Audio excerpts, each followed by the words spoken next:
Quando você vê um vídeo na internet, sua primeira reação é duvidar do que está vendo ali? Se não é, deveria ser. E a gente conversou com especialistas em IA para saber se dá para distinguir vídeos reais de vídeos feitos por inteligência artificial, quais são os perigos que isso pode trazer e como se proteger desse dano. Mas será que dá para se proteger mesmo? Se liga aí.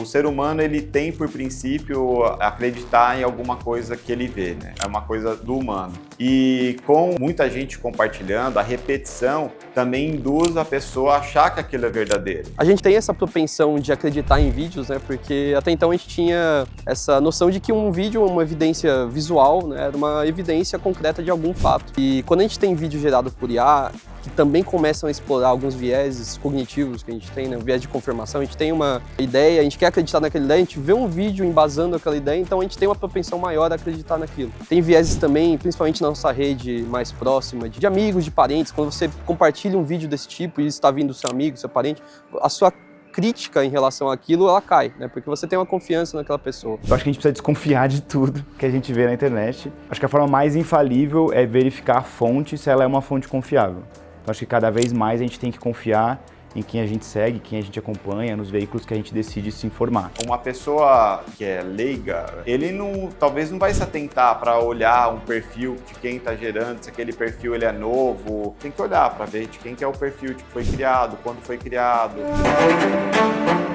Para você ter uma ideia, hoje tem estudos já científicos, artigos publicados, mostrando que se você pegar imagens reais e falsas e dar para um humano, ele acerta 50%. Então é quase que jogar uma moeda. E mais agravante é que se você pega aonde que o humano está errando, ele erra mais em falando que a imagem gerada por uma IA é a verdadeira do que o contrário. O que não é real aqui? Aquele carro ali não existe, eu fiz ele com IA. Essa garrafinha aqui é real ou é IA? Ela foi feita de IA, não tem nada aqui. O que não é real aqui nessa imagem? Esse prédio aqui não é real, ele foi feito com IA. Tem três coisas que eu coloco como principais na hora de identificar um conteúdo feito com IA. Detalhes com pouca consistência. Então você procurar por coisas que são menores numa cena, seja uma estampa de camiseta, um detalhe num canto e perceber se ele se mantém estático ou se ele muda, assim. Um vídeo de IA ele tem dificuldade de manter consistência de objetos menores, ele tende a distorcer. Eu vejo muitos vídeos de cachorro salvando criança, aquelas coisas todas. Se você olhar bem para um detalhe, tipo o rabo do cachorro, a pata do cachorro, você vai ver que ela, às vezes aparece um dedo a mais, às vezes o rabo ele se movimenta de uma maneira que não é a correta. Essa é a maneira, acho que, mais fácil de perceber. E também paisagens, como folhas, coisas que tem muitos detalhes, muita informação, ele tende a ficar meio borrado com o movimento, assim. Uma outra coisa que é exatamente o oposto, que é o excesso de perfeição. Somente vídeos de pessoas reais com luzes muito profissionais, completamente fora de contexto, né? A pessoa tá num elevador, ela tá com uma luz de um ensaio de beleza, ela tá na casa dela e você vê que não tem nenhum equipamento de luz, mas a luz tá perfeita, tem aquele contorno. Isso também impacta numa falta de nitidez, parece que aquela imagem foi super tratada, já dá pra sacar na cara que é IA. E a terceira é quem está publicando, né? Que é a coisa que eu falo, antes de você sair compartilhando, quem que publicou? É um perfil de confiança, é um veículo de mídia ou é um perfil que você nunca ouviu falar? Você entra no perfil da pessoa, só tem vídeo desse tipo, fica meio evidente. Mesmo se você não tiver o olhar técnico, verificar quem publicou, eu acho um jeito bem eficiente de não cair em roubada. Existem ferramentas que elas desmembram o vídeo em frames e cada um desses frames eles são pesquisados na internet para verificar se aquela imagem já apareceu em algum outro lugar e é um indício, né, pode ser uma imagem falsa. E o risco que eu temo bastante que é um ano de eleição e eleição movimenta muito mídia social é com colocar falas de pessoas que não foram feitas por elas, né? Que não são verdadeiras. Que a gente nunca presenciou uma evolução tão rápida assim. No começo parecia que estava rápido, mas agora está muito mais rápido e a sensação que eu tenho é que vai ficar ainda mais assim.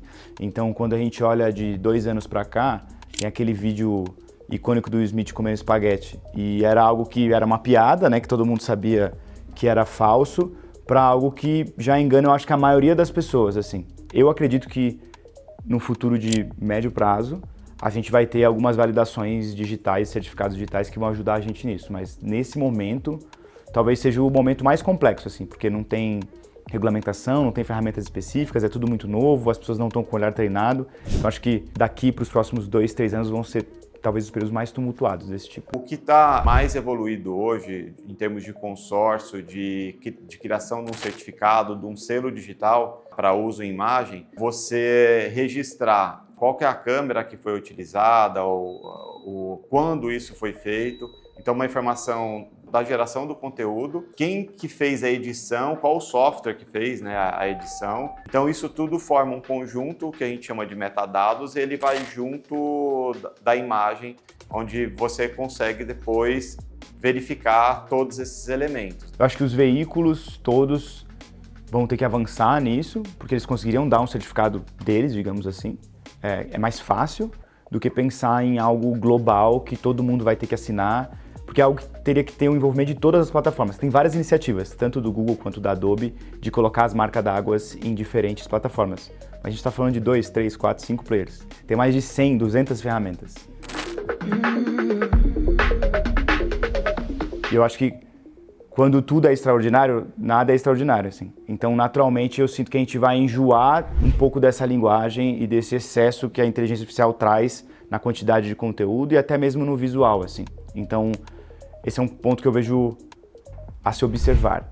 Da parte 100% negativa mesmo, é a capacidade que a IA tem de espalhar notícias falsas, desinformação. Da mesma maneira que boas ideias podem ser facilmente prototipadas e criadas, ideias ruins, ideias maléficas também podem, né? Então, é meio que essa faca de 2 gumes. Vai facilitar e vai dar mais agilidade para todo mundo. Tanto quem quer fazer coisa boa, quanto quem quer fazer coisa ruim.